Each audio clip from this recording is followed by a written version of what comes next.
Good morning. I am here to discuss about nationalism and patriotism. Nationalism describes two things: the attitude that the members of a nation have, which include the concept of national identity such as common origin, ethnicity, and cultural ties. On the other hand is the action. The action that the members of the nation take when seeking to achieve determination.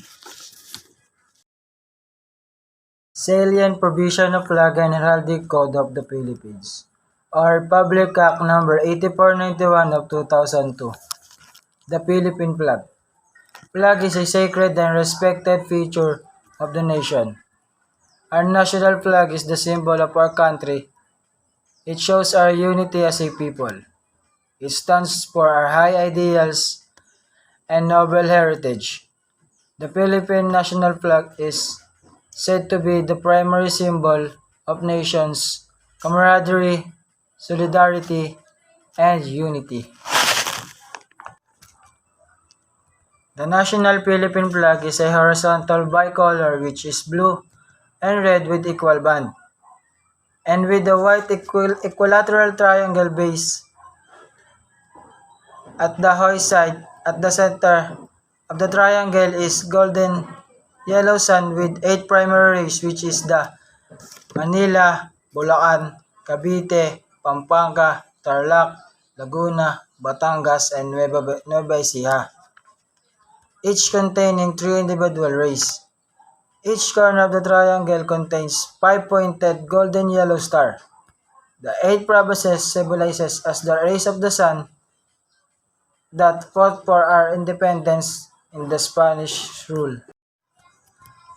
Flag construction. The flag length is 180 and the width is 90.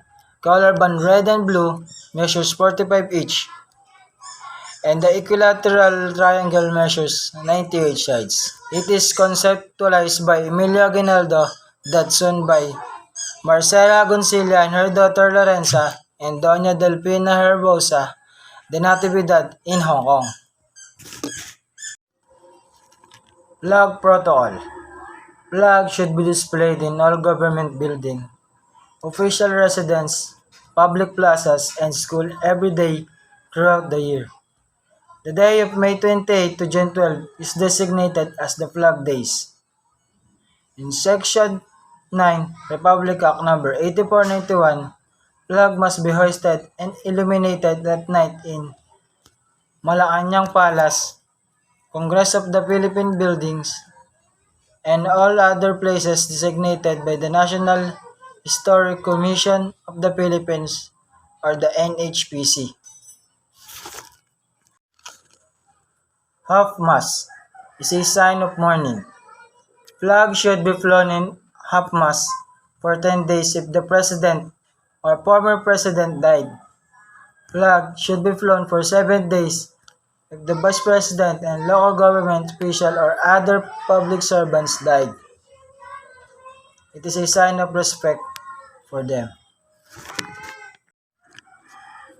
Folding the flag. First, hold 4 sides of the flag which is supported by one person in the middle. The blue band should always in the left. Then fold the flag lengthwise and red band should be on the top covering the blue band. Then fold it again at the middle lengthwise and sun should be on top. Fold the flag in the blue part forming a triangle until it reaches the hoist of the flag. Then the outcome is the star should be shown after the final fold. Prohibited Acts. Section 34 of Republic Act 8491. 1. Defacing the flag by dipping the flag as a salute or additional marks on the flag. 2. As a drapery, feston, tablecloth, a covering or as a part of costume or uniform. 3. As a trademark or for commercial, agricultural labels or design. 4. As a part of merchandise or any advertisement or infomercials. 5.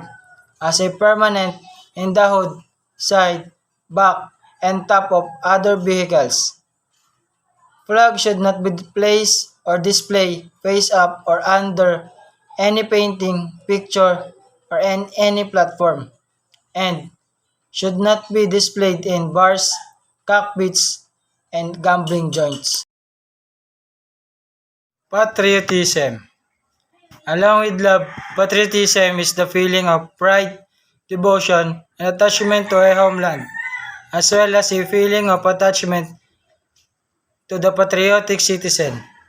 The feeling of attachment may be further bound up in factors like race or ethnicity, culture, religious beliefs, or history.